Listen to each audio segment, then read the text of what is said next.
Okay, hi everybody, and welcome to this discussion video. I'm Andy Nobes, the moderator for this course, and I have two guest facilitators from the course with me, and we're going to ask them some of the most commonly asked questions on the course, and see if we can get some tips and ideas from them. And so we have here Dr. Petra Boynton and Dr. Kate Waxwell, and I'm going to ask them both to introduce themselves now. Petra, would you like to go first? Oh, okay, yeah, thank you very much. Thank you for having me. I'm Petra. I'm a social psychologist, and I've been working in international healthcare for too many years now, and I am most interested in how people use research practically and safely in their communities. Thank you, Petra. I'll go next. I'm Kate Maxwell. We can get the video onto me. No? Okay. And I work in Norway, where I'm Associate Professor of Music History at the University of Tromsø. So I'm very much at the opposite end of the soft sciences scale from Petra, who's in the health sciences. So hopefully we'll find some common ground here. Okay, thank you very much both. So perhaps we'll start first with one of the big issues in week 2, and that was around research ethics. And we'll start with plagiarism. And so we've had quite a few questions, such as how can I avoid plagiarism? Do you have any tips on how to avoid plagiarism? How can I find a free plagiarism checker is quite a common question. And a lot of people are asking, what if I accidentally use somebody else's ideas or accidentally develop an idea that's been used elsewhere? And so many have said that they don't have access to a lot of literature, and they're worried that they may be replicating or developing ideas that already exist elsewhere. So how can people avoid unintentional plagiarism? Kate, do you want to go first? I'd say the best way to avoid unintentional plagiarism is to just do your best to avoid plagiarism when writing. And I would say that if you're thinking about plagiarism and you're worrying about avoiding it, then you're probably going to avoid it because you're thinking about it. It's people who aren't thinking about it who have to worry about it most. So if you're worrying about it, then go ahead and write. And I remember as well that when people read your work before publication, if they think there's plagiarism or if they think there's unintentional plagiarism, then it will be pointed out. But it probably won't be called unintentional plagiarism. I actually wonder we're chasing after the wrong thing here. Perhaps we're looking at references that need to be made better. And that is perhaps what we're looking at. Because as long as you have that reference in there and you reference to the work of someone else, then you're not plagiarizing. You're building on that. Petra, do you want to take over? Oh, I think that's really good advice. And I so often hear from people panicking that their work has to be so original that, nobody else can ever do it. I mean, inevitably, if you're working in a field, lots of people are going to be doing similar work to you. And also, realistically, you're never going to probably read everybody's work on that subject. No one can read everything. No, I'd love to, but we don't have the time. So part of the joys of working is making connections with other people who, I've certainly done research and made bold claims about it, and then historians or art critics or various other people have said, hang on a minute, you haven't thought about this. And I hadn't, because I didn't know it was there. And now I do, so I can include that next time. The difference between other people doing work that you're not yet aware of and you talking about something similar is not the same as plagiarism. Plagiarism is knowing that their work is there and pretending that that's your own work. So it's about fairness. If you are making sure you credit anybody who's inspired you, and it's good to be inspired, or even people you don't agree with, that's the important thing to be thinking of. And I agree that it is about getting better at knowing how to reference appropriately, rather than being scared that you are accidentally going to do something, or that you need some external technological resource to check you. Bearing in mind, this is only a recent thing that we've had these facilities. For a lot of us, we had to do it without any kind of technology or checking. You just had to know how to reference. So I wouldn't let that put you off too much, worrying. As Kate says, if you're worrying, that's a good thing. I also think that if somebody says, oh, this has echoes in the work that so-and-so is doing, then that's a great thing, because you can then think, wow, but that's a potential colleague or a potential collaborator or someone who I can just talk to. And I think if somebody thinks that there are echoes or similarities, then you can think of that as a very positive point, because you can either agree, in which case you've made a new friend and you both get a reference that way because that other person will reference you, or you disagree, in which case you've got something to bounce off and work from in the future. Okay, another question that's been asked on the forums is, can people publish their thesis or a conference presentation as a journal article? Is there a danger of self-plagiarism? Absolutely, they can publish a thesis. It's what we all do, more or less, as journal articles. But I think, as always, the important thing is to be open about the fact that that is what you are doing. So if say you're publishing part of your PhD thesis as a journal article, you need to reference your PhD thesis as the source for the data that it's coming from. But that way, everyone's happy. It's out in the open, and it's not plagiarism if there's a reference. Petra, do you want to chime in? No, just to echo what you've said, I think the idea is, although having theses increasingly online means people can read them, more people are going to probably read it in your subject area if it's in a journal, or also if it's published in a blog or a report or anywhere else you want to disseminate. So there may be some parts of your thesis that would be a more weighty paper, and other bits are discussion points, and some of it is a conference presentation. And as you say, as long as you tell people where this work's coming from, and particularly editors, actually, because often when you're publishing from your PhD, it's the first go you're having at publishing, not for everybody, but for most people. And so letting editors know this is from your PhD means that reviewers and editors are aware of this, so that when they're giving feedback, it's appropriate to you, having maybe extra guidance should you need it on the things you need to do to make it publishable. I think for a conference paper, there's even less chance of plagiarizing if you're publishing something that you've given previously to conference, because conferences are where the cutting edge research is first presented, but everyone expects that to come out in writing later, a year or two down the line, or maybe a week or two down the line, or a few weeks down the line if you're in a fast discipline, but I'm not. So for us, it's always a year or two. That's one of the reasons we go to conferences, is to get the publications from 2 years in the future. So absolutely, a conference paper can definitely be published with work. Perhaps that's something we should mention, though, is that a conference paper is not a journal article read out loud. They are very different beasts. So, yeah, and many people, including me, don't read conference papers. We ad-lib them. We talk, as I'm talking to you now, but from notes or from PowerPoint. So, and obviously you can't do that in a journal paper. So it's a very different writing style as well between the two, presentation style. I had a mentor many years ago who said that we were not allowed to put in a conference presentation if we hadn't got some kind of additional work planned with that. So it was, if you are going to the conference, you've at least started to draft your paper, and then you have the conference, and then you go back and put in the feedback you've had at the conference into your paper, and it kind of grows from there. Because there is and I have certainly fallen into this trap, that conferences are very exciting and beguiling, and it's quite easy to do loads of conferences and have a great fun time, but then you've got like lots of presentations and you've never done anything else with them. So yes.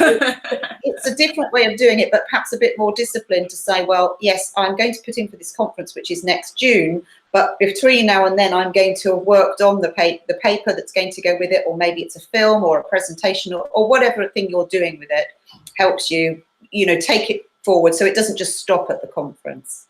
Some advice that I got from my own PhD supervisor too many years ago, which I would like to say that I follow, but I very rarely do, is that when you put in your abstract for the conference, you write the publication is going to come from it. It's more or less what you said, Petra.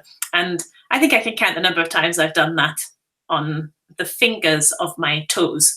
However, I have been known to submit an abstract based on something that is half written and nearly ready, and then present that at a conference. So that's not quite the same thing. But yes, it supports what you're saying. Okay, great. Thank you very much. I think you've answered that question really well, actually. Okay, so another couple of quick questions around ethics. So one question is, when should I get informed consent, and how does it work?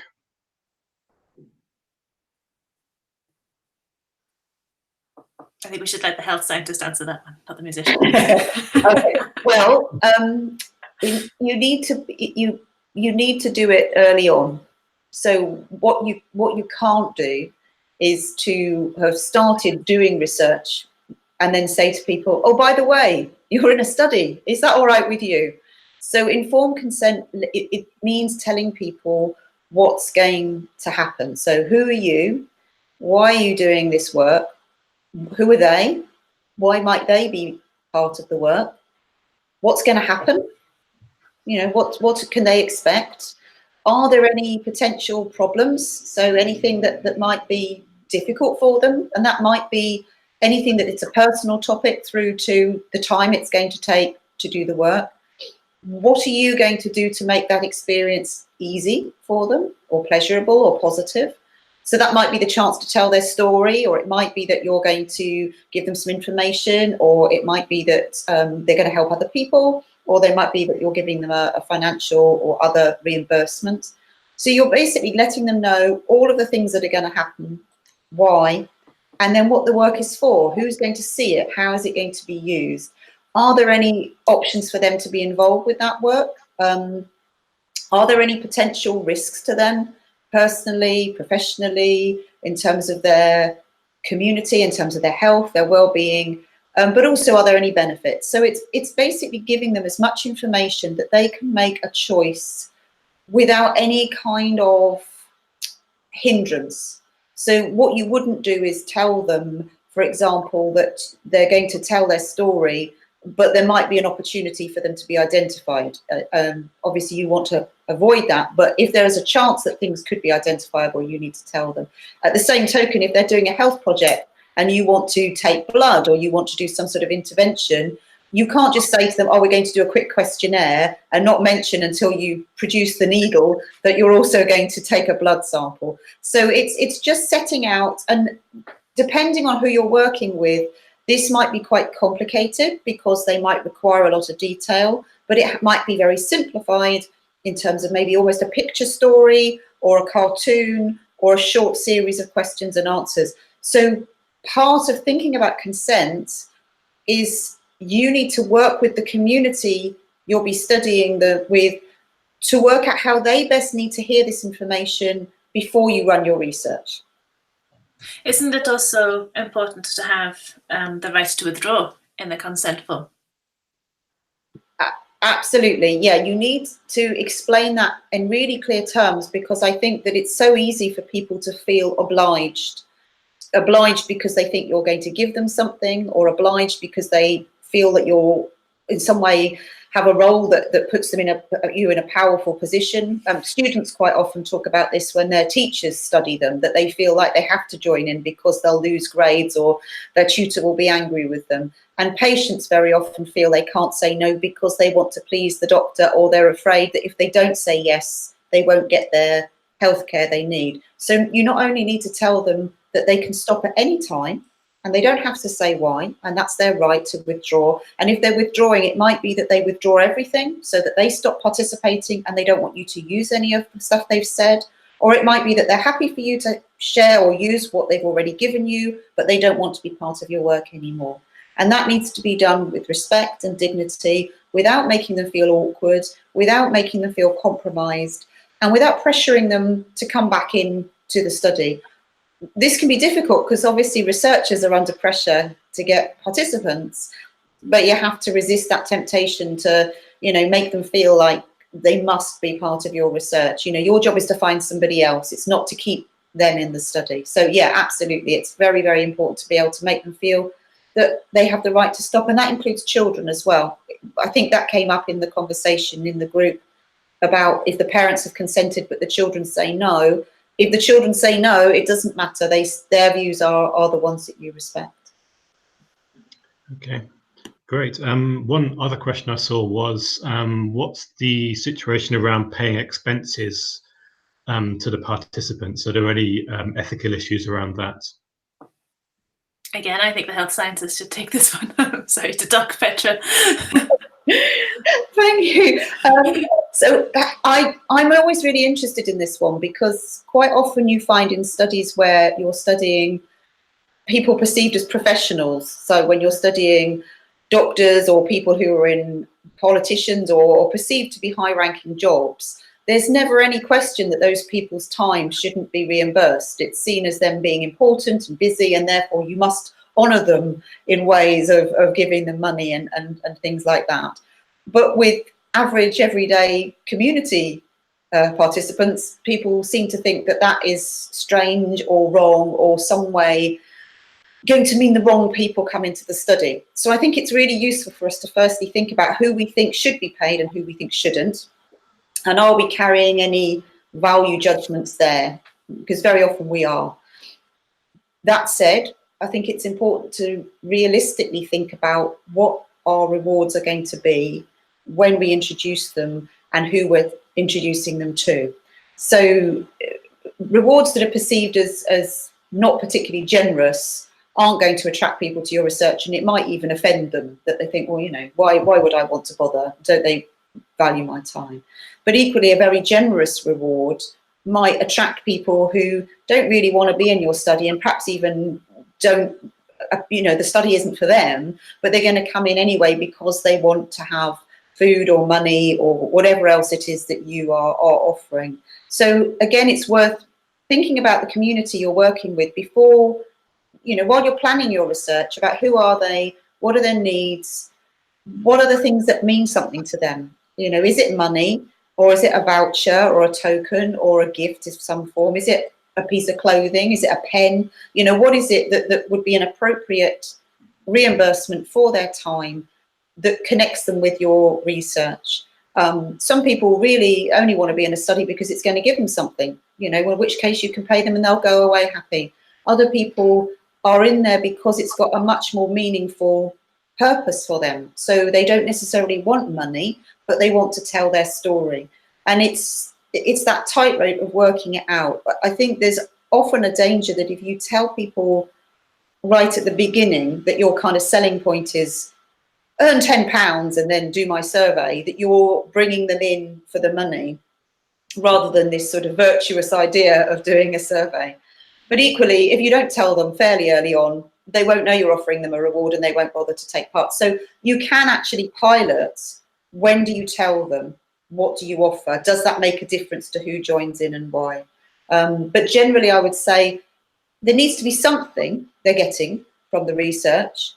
The something may not be what you think it is. I quite often see academics say to people, and this will be reported in a study and we'll give you a copy of the journal article. And no one cares about your journal article that will take you probably 3 years to write anyway. You know, but they might like a T-shirt, or they might like a voucher to go and spend at the shops. Thinking about a cash reward is really important, because there is this issue, if you've given people money, are they then going to be at further risk from a wider community? I've worked in projects where there have been concerns that people have been paid and then they've been robbed.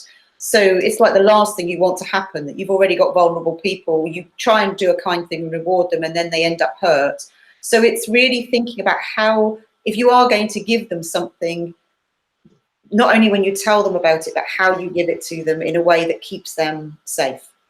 I think also, and this is more me asking a question, Andy, I'm sorry, but I'm fascinated by what Petra says here, because believe me, in music history, we don't often sort of do these kind of things. But to me, it seems that if we go back to what we just said about informed consent and being able to withdraw, then it does seem to be that bringing in some kind of reward into this complicates that issue that we just talked about before. So do you want to say something on that, Petra? Yeah, it can do. And I think sometimes we get so anxious about that we decide we're not going to pay anybody anything, and then people don't join in, or they feel somehow that we're not respecting them. So it's about how much you offer and when you offer it, and the context of that work. I've certainly heard from researchers who've said they're going to give a reward and then haven't, and then participants are very disgruntled. So the next researchers they encounter, they're like, well, where's our money? So there is a sort of sense of fairness to other researchers as well as the participants you're working with. But it's about, again, a proportionate reward. So quite often people will stay in studies because they feel if they don't, they'll miss out on something significant. Or worse than that, there are incidents of researchers saying to people, well, if you're not in our study, you won't be eligible for the healthcare, or you won't be able to get this drug, or we won't be continuing to support you with whatever needs we were supporting you with. And that is where it's wrong. You know, it shouldn't be conditional that kind of help you're giving them only happens if they stick in a study that is making them ill or making them really unhappy or causing them other issues. So all of it's about thinking at the outset of all the power dynamics that could be happening here, and also about, have you got the money or other facilities to reward if you're offering it? Because very often researchers go ahead and say, oh, we'll offer a reward, but they haven't budgeted for that. So if you're offering something and you haven't budgeted for that in your research, are you then going to be out of pocket? That, for a lot of researchers, that makes them quite vulnerable. So yeah, it's a bit of a tricky one, and it needs a lot of discussion, probably a whole discussion rather than what we're doing here. Okay, great, thank you. One brief question I'll ask, which is related to this. It's around things like ethical committees and ethical review boards. One of the questions around the informed consent was, when do I need this? Is it anything at all involving humans, or is it broader than that? When do I actually need informed consent? Is it for things like online surveys? Is that still involving humans and therefore informed consent comes into it? Yes. I'm sure there could be exceptions, but I would say if your research involves humans, then those humans need to consent to that. I can't think of a few exceptions off the top of my head, but they are exceptions. So the general rule is yes. I can see Petra nodding. No, I agree. And actually, I'm glad you brought up online surveys, because, again, that could be an entire chat and possibly a therapy session for me, because I am driven to distraction by terrible online surveys, or not just the surveys being terrible, but the way that they are put into action. And it comes back to this point of a lot of people who should know better but don't seem to be under the impression that if it's an online thing, it's benign, and that anyone who joins in has automatically consented, so therefore you don't need to tell them. And you then see one of two things: either very crass and inappropriate demanding behaviour of researchers turning up in online spaces, giving minimal information about their work and spamming links to surveys and asking people to join in with no kind of clear information of what's about to happen. And I don't think it's any accident that quite often these surveys are on really sensitive stuff. So it's like this, come and do my survey, and it's on something really quite tricky, and people do it because they want to be kind and then find that it's upsetting and there's nothing there to help support them. Or the other option is that they go to such a bureaucratic level of lengthy disclaimers at the beginning, and university crests and badges and, stuff that you kind of lost the will to live before you've even actually got to the end of reading it. And that puts people off. So it's a balance of being clear, being fair, letting people know who you are, letting people know what's coming up. Also, I think without being so dramatic, because a lot of the work I do is on sensitive topics, and there's a danger you're being so protective that actually you've primed people that this is going to be a terrible thing. So they come in being quite negative, and sometimes that's a problem as well. So it's this sense of being as if you were talking to them face to face, giving them information that makes them feel included. You can put a video up now and show them, or have you chatting and telling them what's going to happen. If you've got anything with words, it needs to be brief. Briefer than I've probably just been in this explanation. I think also a point of Andy's question, though, that we should point out here is that if information is already freely available online, then you don't have to seek consent to use it. For example, if people have made it publicly, Twitter, for example, is a great one. If you post something on Twitter, then it is publicly available, and you do not need informed consent of the person who published that tweet to use it as data. So if they published it themselves, it's yours. It's everyone's. Okay, great. Thank you. That's a really good response. I think I'll move on now to general writing. If there's still time at the end, I've got one more question on ethics, which I may try and shoehorn in if there's time. But perhaps if we can talk about writing in general, and particularly collaborative writing. Do you have any tips on collaborative writing or multidisciplinary writing, working with other authors, and how that works? What are your general experiences and tips? Yes, I'll jump in on this one, because this is something I've worked with here. I would say that whenever you do multidisciplinary work, you've always got to remember that one of the keys to success, and probably the biggest key to success, is that you need to advance both disciplines. Now, maybe you don't advance them both to the same extent. Maybe Petra will do something in the health science that only has a little bit of relevance in music history, or vice versa. But the point is that when you're working together, both disciplines make steps. Otherwise, you're just having one person who's working for the other, and that is not a healthy relationship to have as researchers. So that's the key to multidisciplinarity there. In terms of collaborative writing, you really need to know your collaborators.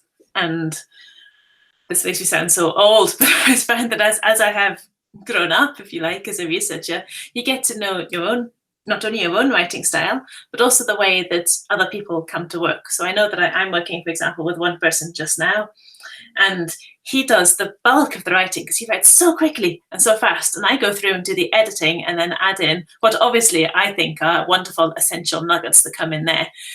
But if he were to wait for me to write the 12 pages that he can produce in 2 evenings, then we'd be there for 3 weeks. So different people work at different rates. And ironically, I know that sometimes I work with other people who think I'm the fast writer, and then they come and do the other way. So just because I'm the editor with one collaboration, I can be the head writer with another collaboration. And in both of these collaborations, and they're both just 2 of us working, different people, in both of these, I would stress that we were both 50-50 collaborators, because it's not just about who actually puts virtual pen to paper, though I am taking notes as we go here. It's not just about who puts pen to paper the most, it's about the sharing of knowledge. So it could be that, you only write 50 words out of 500, but you're still 50% author, because so much of the background work and discussions and the other 450 words were actually born from things that you said earlier, that, an equal say, an equal party in the writing. Kate, I had a question springing from that, which I know came up in the conversations about authorship, and I wonder if you had advice on how people could navigate that, because I know it can be a real source of tension when you feel like you deserve authorship but perhaps you're not given it, or if your supervisor say putting their name on all your work and they haven't they've supervised you but they haven't written. Do you have any tips on that, please? I would say to get it sorted out as early as possible, with a view to perhaps it being changed if things develop. So I can think of another project that I worked with 2 other people, where we were just 2, in fact, at the beginning, and then we found that there was a 3rd person who was coming in giving so much advice that we made him a 3rd author.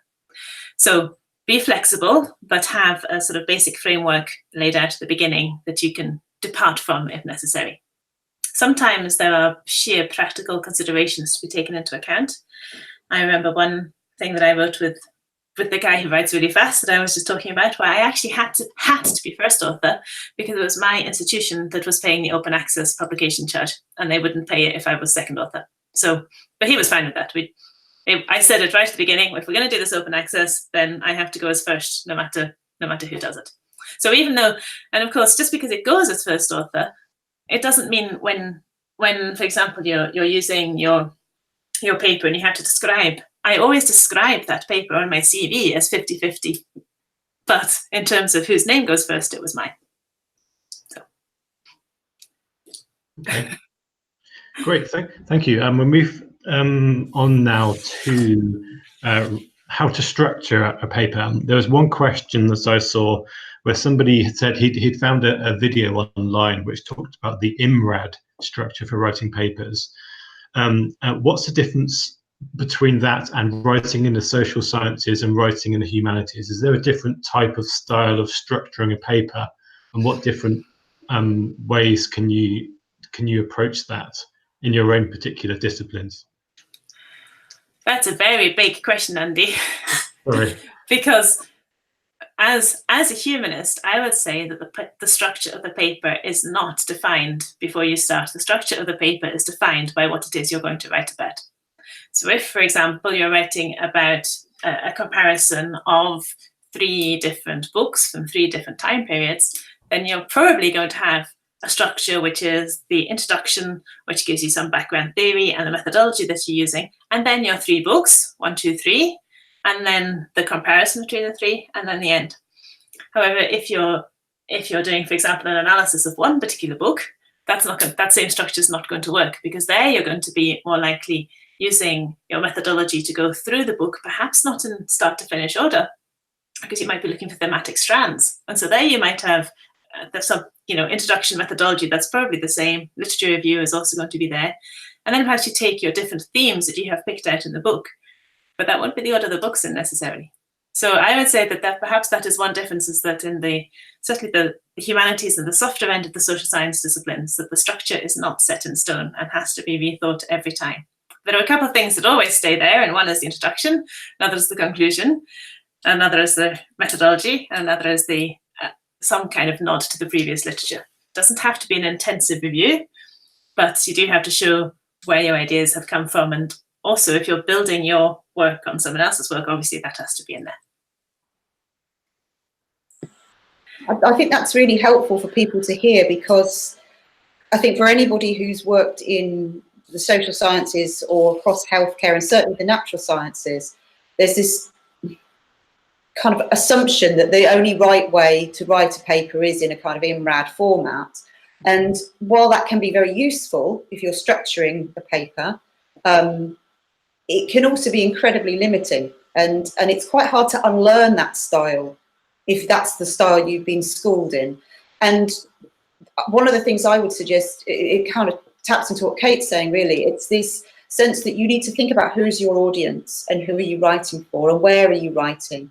So if the place you want to publish requires you to go for a kind of IMRAD format, then that's what you write. Yeah. But if it doesn't, don't assume that that's the default option. Read around things. And that for me is why sort of different disciplinary practices and collaborative working is so fantastic.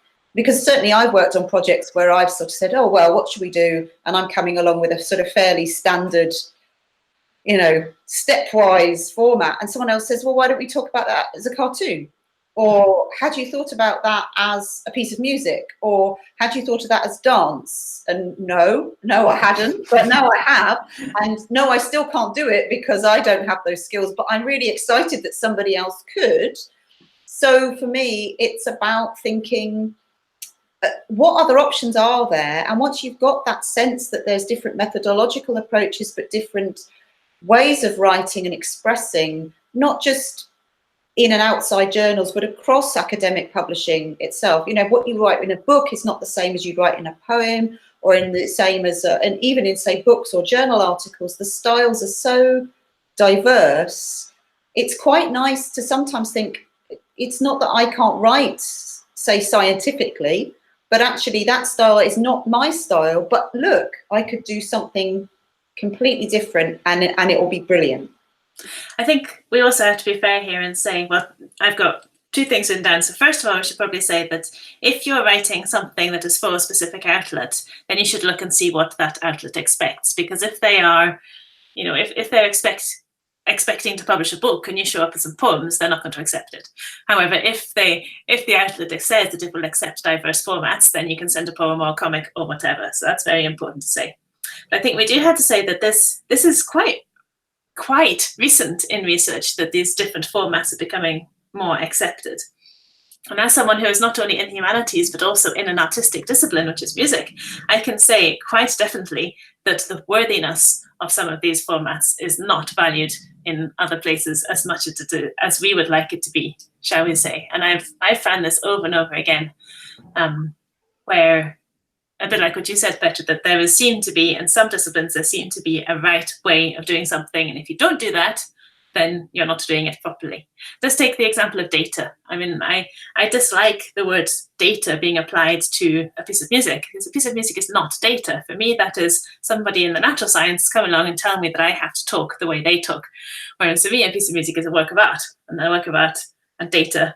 Perhaps a work of art can be data if you're surveying lots of different things, but it is not data in and of itself just because some natural science scientist wants to think they're cool. So I think that the idea of this worthiness, I came to understand it when I worked on multidisciplinary work, actually. And I came to understand that different people and different researchers have different paths. There's a concept called path impregnation. So that path you followed and the way that you're trained through your research training really affects how you think about other things. And then using my humanist side, trying to understand someone that I was talking to perhaps who didn't understand the kind of work that I did and that I do, I try and think, well, this person is a person, and I need to sort of let that red mist go down. They're thinking they don't think what I do is proper, and say, why is it that they think that their way is the only right way? And how is it that I can perhaps show them that my way is just as good for what I'm doing? Because, you know, you won't get the same results using more artistic or more creative methodologies in the health sciences and the natural sciences as you will do in music. That's obvious. It's not the best way of doing it, but it often is for the more creative areas and the more humanistic literary side of things. And I think that's really important when we're looking at broadening our approaches, when we hear about public engagement or impact and all these things, that very often we're sort of working in a very narrow format, and we miss, it's not that that's the only format, but if you use other approaches or multiple approaches in the same piece of work, it's again, think about who is your audience. So when we publish, we're really thinking of our audience as other academics. But if your work is in anything that's to do with the community or with other people, or with culture, or any other kind of broader thing, if you're only speaking to academics, that's not really, for me, where I want to be. And I found things that have worked in a much more broad sense have been when I've worked with a cartoonist. So they've taken a study and then they've represented it as a cartoon, or where I've worked with people we've used actors to tell stories, or infographics.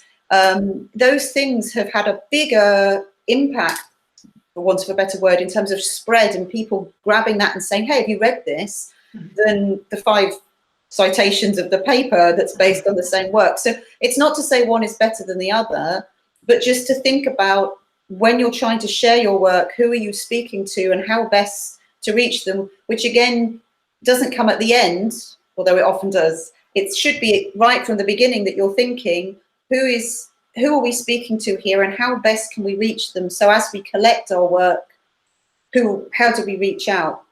And I think there's also an issue here around hierarchies of evidence and this perception of what is good publishing or what is good research, that if we're challenging that, which I think is important, thinking more widely about approaches helps, but also when we're decolonizing our work, that if we're working from this very IMRADy format, that's a particular discourse, that's a particular view of the world, as Kate was saying, that for a lot of people, we now want to start questioning, challenging, subverting. Realistically, I know that's hard, especially for people who are in low-income countries, because they are being pushed to do work in a very different way. But nevertheless, that's the direction we're going, and I'm grateful we're going in that direction. So it's thinking about that as a political statement or act through your work. I also think as well that I bet, Petra, when you saw a cartoon version of what you were looking at, I bet you found things there and it made you think of things that you wouldn't have thought of otherwise. And I am going to use the I word. I'm going to say impact, because of all the various different types of impact, the one that is probably downplayed the most is personal impact on the researcher, him or herself. And that is also one of the most important areas, because we learn from what we do, and we learn from the way we write, and we learn from the way we present our research. And we also learn from the people we research with and on. There's a very powerful example of what you just said, which is that one of the projects I worked on was on miscarriage and baby loss. So we obviously had to take that quite sensitively when we worked with our participants. And we gathered their stories and we retold them in film and in cartoon. So the cartoon was one of the ways we expressed it. And the artist who did it, she did a really great job. And when we got the cartoons back, I was looking through them and my partner said, that's me in the cartoon. So this is 8 years after we had a loss. That was when he told me. It wasn't through the research, it wasn't through conversations we'd had, because we hadn't really had any. It was that image that he looked at and said, Yeah, that's me, which I then wrote about to say this is how you don't even know as a researcher when you're going to accidentally discover a connection in your own house. So, you know, I think being able to point to the power of this, but both positively and negatively, is really important. Thank you. That was a really good answer that went off into some different directions I wasn't expecting, and it's kind of answered a couple of other questions I think we wanted to cover. Do either of you have to rush off right now? No, I'm okay. Okay, if I could ask two more questions. So one is going to be on motivation to write, finding the time to write if you get stuck, and another one I wanted to pick up on, Petra, was doing research on sensitive issues, either politically or some of the subjects that you've been working in. General tips on the ethics of that and approaches. Okay, are you all right doing the first one? Because I think you'll know a lot more than me on that. The first question of the writing. Okay. Okay, motivation to write.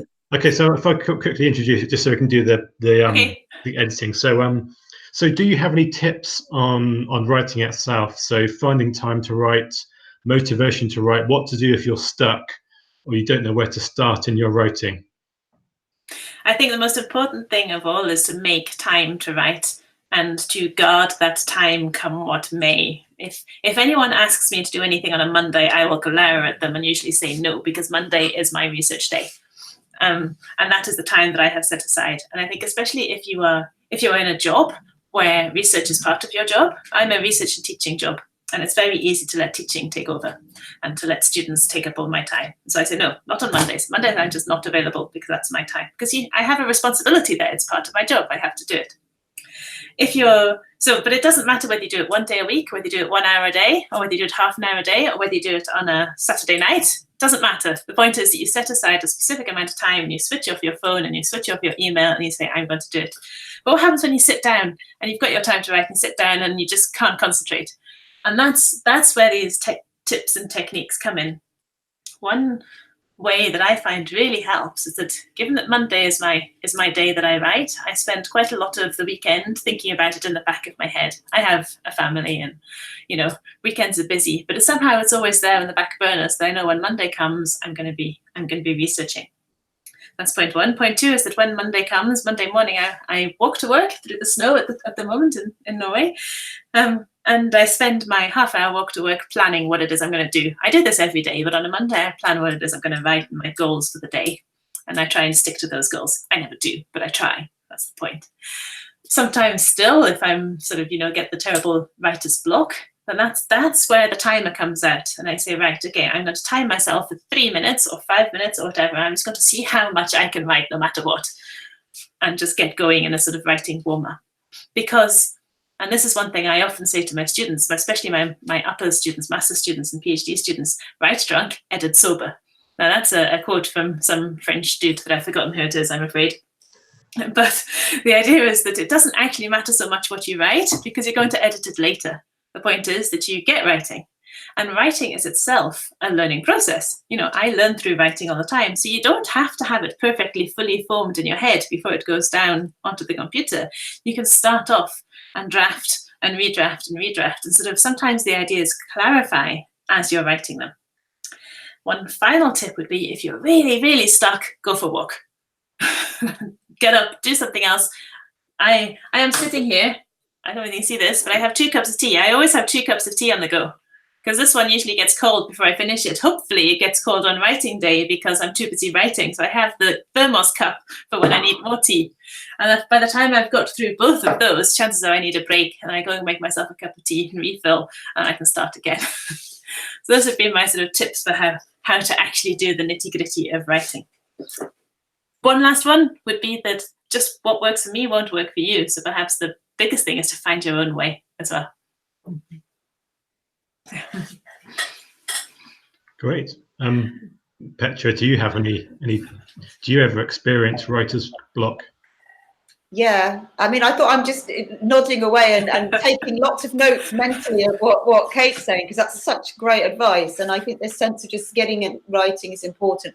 I found that things have shifted for me in terms of work, in that some of the writing I did was done while it was part of my job, as in it was 50-50 research and teaching, so there was protected time. I mean, that said, I certainly had, the first time I wrote a book, I spent a good year telling people I was writing a book and kind of not writing a book, and then about 8 weeks kind of crying. And if you tell people you're going to do it, you have to do it, right?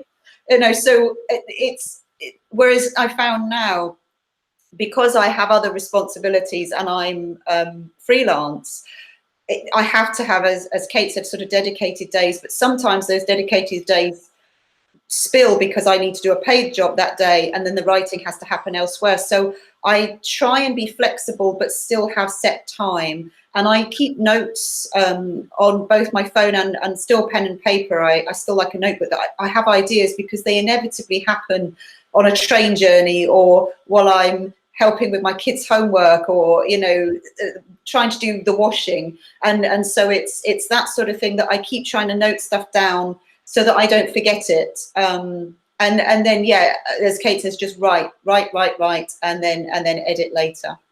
I think another thing, I've thought of three things while Petra was talking there, but the last one you said about notebooks, I actually found when I was finishing my PhD that I couldn't sleep because I kept having all of these ideas. So what I did was I put a notebook and a pen by the bed. And do you know how many times I wrote in that notebook? None at all, because just the sheer fact that I had it there meant I could sleep, because I suddenly knew that if I had an idea, I could write it down. But after that, I was fine. So that's a bit like doing the washing and the kids. I think another thing that is very useful is some social media has a hashtag called remote retreat. And that is when you sort of get together with a group of people in various places, and everyone meets up after either 45 minutes or an hour or maybe 2 or 3 hours, and then just has a chat about what they've done. And this idea that if you tell people you're going to be writing, then you sort of meet up and you support each other. And it's not a competition about who's written the most, but that kind of fellowship of knowing that there are other people, and then you sit and chat in your break about what you've been doing, and you share your ideas and then go back to it. Sort of refreshes you. You also get to help other people as well, which means that you feel you've achieved something in your break, and that's even better.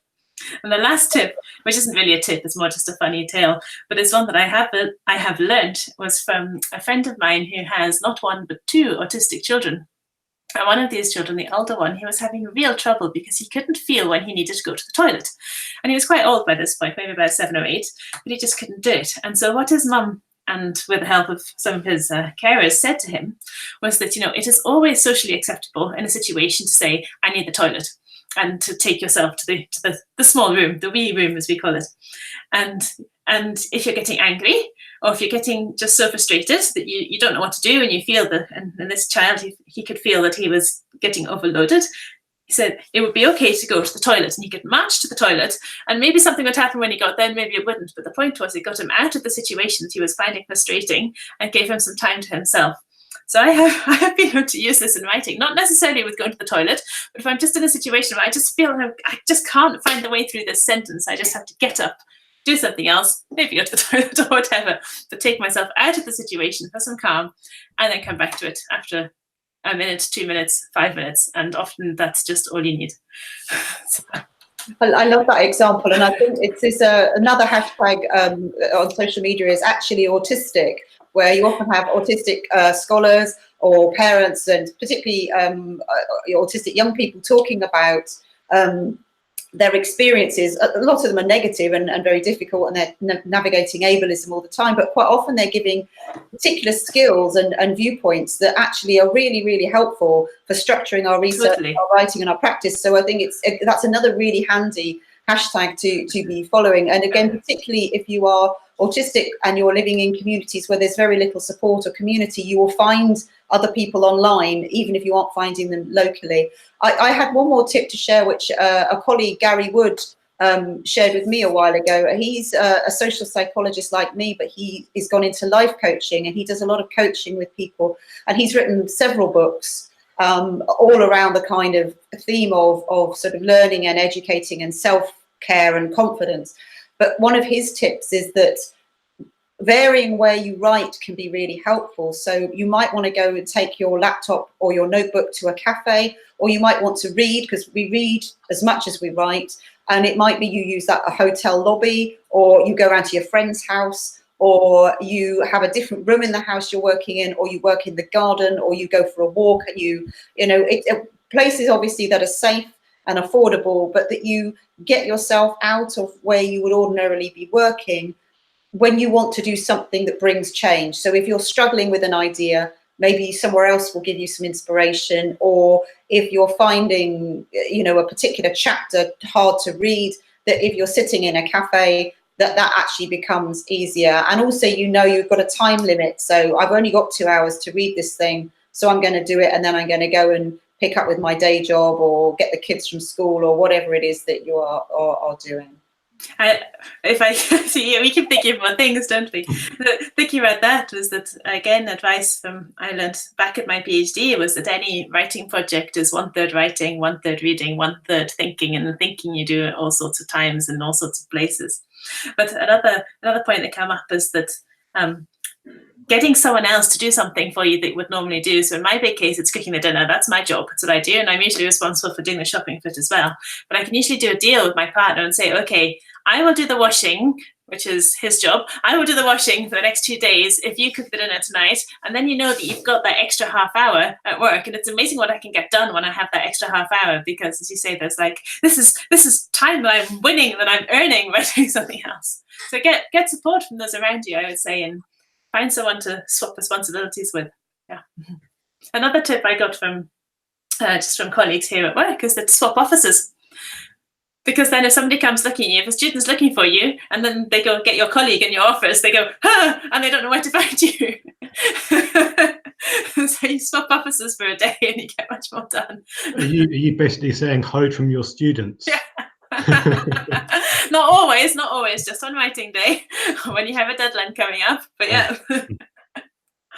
Yes, exactly. Thank you. There's some loads of great stuff there. And about halfway through, I thought perhaps we should look at this from give tips for women researchers who have a family. But I think you've actually kind of done that through a lot of the things you're saying. Yes, so, yeah. And one of my dear friends, who's based here in Tromsø, is a professor with a family, and yeah, we babysit for each other, and it just so happens that our kids get on really well, which obviously is important, and so do the dads. But you know, it's like, whose turn is it to have the evening off, or to have the evening extra at work? And we have this little team that goes on, and yeah, we get the dads, and sometimes we have a research meeting with help in the evening, shall we say, because it can be just as important to set the world to rights as it is to actually sit and write. I would say that as well, because if you've got something that's bothering you, then that is going to get in the way of writing. So get all the aggro out, get things said that need to be said, set the world to rights first, and then you can write. Deal with personal issues as well, personal health things and all of that. Writing's hard. I don't think we should pretend that it's not. It's great fun, but it's also hard. But it does, like so many things. And I speak as a musician, you know, the more you practice, the easier it gets. Every musician knows the value of practicing. So. Thank you. That's really good. There's so much good stuff in that clip, which hopefully I have recorded properly. Fun editing. Okay, so one final thing. I have to go quite soon. Petra, I just wanted to ask a question about the sensitive topics. So the question is, there's quite a few questions actually in the forum asking about what they need to consider if the topic that they want to do research in is either politically sensitive, controversial, or culturally sensitive in terms of particular health topics. What considerations do researchers have to bear in mind for these type of sensitive topics from an ethical and just a practical standpoint? I think, you know, the global climate is changing in terms of world events and things being very challenging and difficult at the moment. I mean, for a lot of countries, they've been very challenging and difficult for a long, long time. But pretty much everywhere, I think there's a sense currently of uncertainty and anxiety. And to a degree, that's been fueled, not particularly helpfully, I think, by social media, and particularly the sort of suggestion that mostly comes from the far right, that no one can talk about anything anymore, and there's censorship and all sorts of things, which means people are anxious about whether they can and should proceed with their work. But when we're talking about sensitive topics, they can, as you said, follow lots of different formats. So it might be that the topic is sensitive because it could be upsetting or distressing, and it could be invasive in terms of whether you want to actually do things with people that might hurt them physically, maybe momentarily, but maybe not, or put them at some sort of risk or disadvantage. So there's that thing to consider. Then there's the politics of the work, which again can cause risk to people during or after the research, sometimes many years after the research, or cause problems for the researcher or other people they are linked with.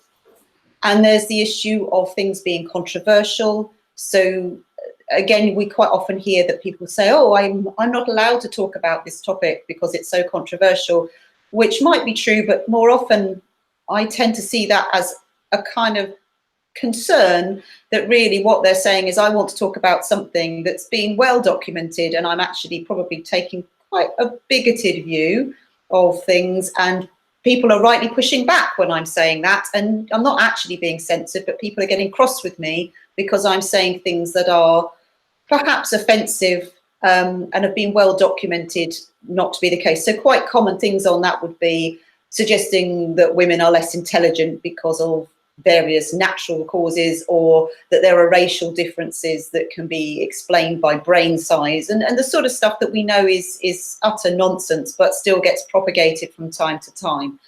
So I think the tricky thing is to, I mean, consider first of all who you're working with and yourself, and those are both important things. So you have to think about them in parallel. Are you going to cause harm to people? And should that harm mean you shouldn't proceed? So, for example, again, if we go back to the example I gave earlier of talking about baby loss, it's a sensitive topic. Lots of people are affected by it. Some people don't want to talk about it, and that's fine. And some people do, to the point that they actually not only want to talk about it, but want you to name the children that they lost, because that's their way of memorializing them. So you need to have a balance, that you give them enough information that they know what they're getting into, and be realistic in what you can offer. It may be that you can't actually memorialize their baby as they want, and they might have to do that separately. It may be that you honor their right not to talk about something. So that's a sense of knowing it could be sensitive, but you're going to handle it so people are supported to speak, and that you as a researcher are supported to hear those stories, which could be tricky. In terms of politics, I mean, all research is political, but political research isn't my area. So I would suggest people take more advice on this, but thinking around, are you going to inflame situations? Are you likely to make things worse? Is there something going on within a country or a community that if you talk about it, you are actually now going to make other people at risk? And that might be immediately in the community, or it might be outside it. A very good example at the moment has been when women academics, particularly women of colour, or Indigenous women academics, have challenged some of the more sexist and racist tropes that we've seen played out across the media and in some degree in academia, that they then become targets and made unsafe in their workplaces, and have people try to lose them their jobs and things like that. Those are very real consequences, and I don't think we can just say, oh, I didn't think about that. We have to think of all the ramifications. It's like throwing a stone in a puddle. You know, all the ripples that come out are things you need to think about. It doesn't mean to say you shouldn't do the work, but sometimes it does mean you shouldn't do the work, or sometimes it means you are not the right person.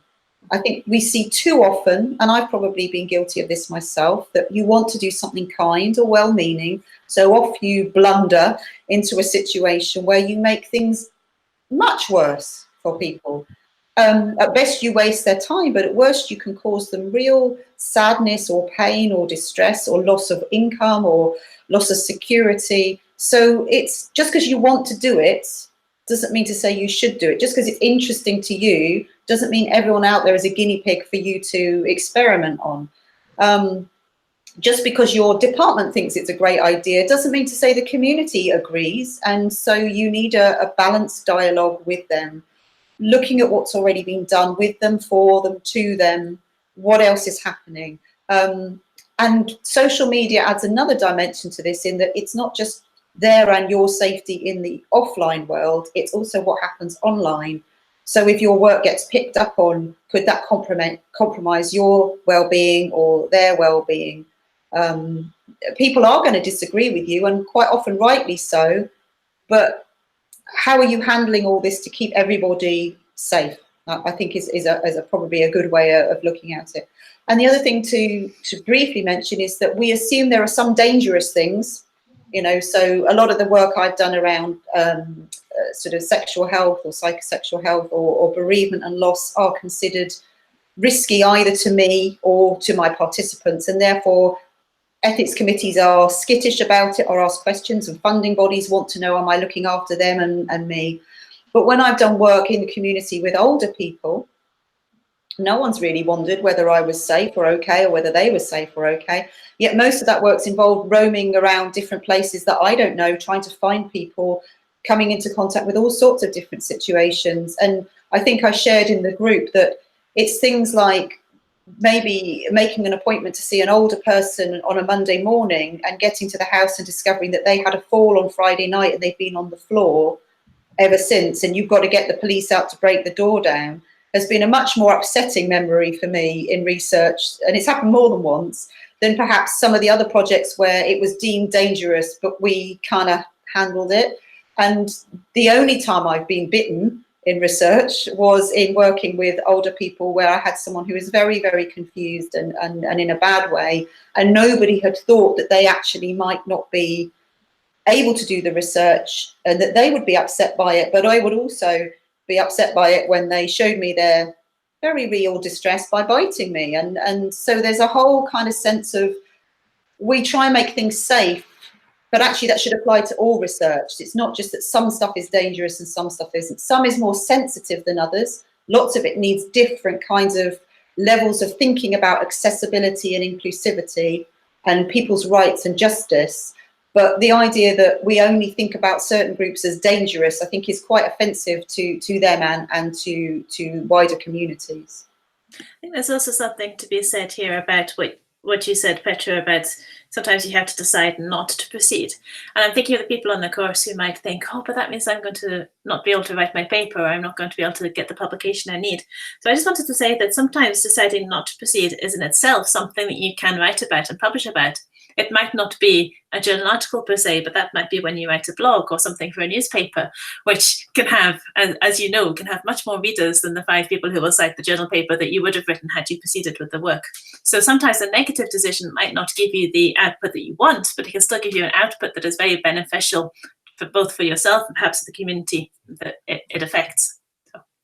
I mean, I found I did a postdoc project on sex workers, and they were in an industrial part of the UK, and I discovered once I'd been sort of got the contract to do the work that basically, instead of building an outreach centre, which everybody had been on about for ages, and a sort of health treatment centre, they just would commission research. So there'd been about 5 studies done over a 10-year period, and the people were really sick and tired of, you know, people who weren't from the community wandering in and asking them intrusive questions, and then when they gave you very patiently the answers, not listening to those either, and feeling very, very patronised by researchers. And I tried to not do that while I was doing the research, but inevitably I was caught up in it. And then I found, as I tried to write up the work, trying to be an advocate and trying to be an ally and trying to represent people fairly was a challenge, mainly because of the other agencies involved weren't necessarily working from that perspective. And the more work I did, the more I found that it was such a politically charged area, and in many cases sex workers were really treated very badly by researchers and by wider communities and by journalists, that I just thought, I'm not doing anybody any favours working here, actually. I'm just going to make this worse. I've got nothing to offer. There are other people who can do this work much better, and they are largely organisations that are informed by or led by or certainly including sex workers at a much higher and stronger level. And so I didn't continue that work. I made a definite decision that I'd done this piece of work. I did it as best I could. I acknowledged there were limitations with it. many. And so for me, that showed me I was not the right person to be in that field. And I still feel that. I think there are better people to do that work than I am. In much the same way as I'm quite often asked to do work in low-income communities in places where I don't speak a shared language, where we have nothing in common. And there are amazing on-the-ground workers doing brilliant stuff who should be the ones doing the work. If they then want to work with me and say, look, we've got this questionnaire, can you give us a bit of feedback on it? That is great. But is it me running the questionnaire for them to do? No, that's when I should be backing off. So it's about knowing your limits and boundaries and not feeling like you have the right to step in and take things from people that are perfectly capable, if not more capable, to do the work than you. And perhaps not just assuming that because you have a master's degree or whatever, that you're automatically better than somebody who doesn't. Yeah.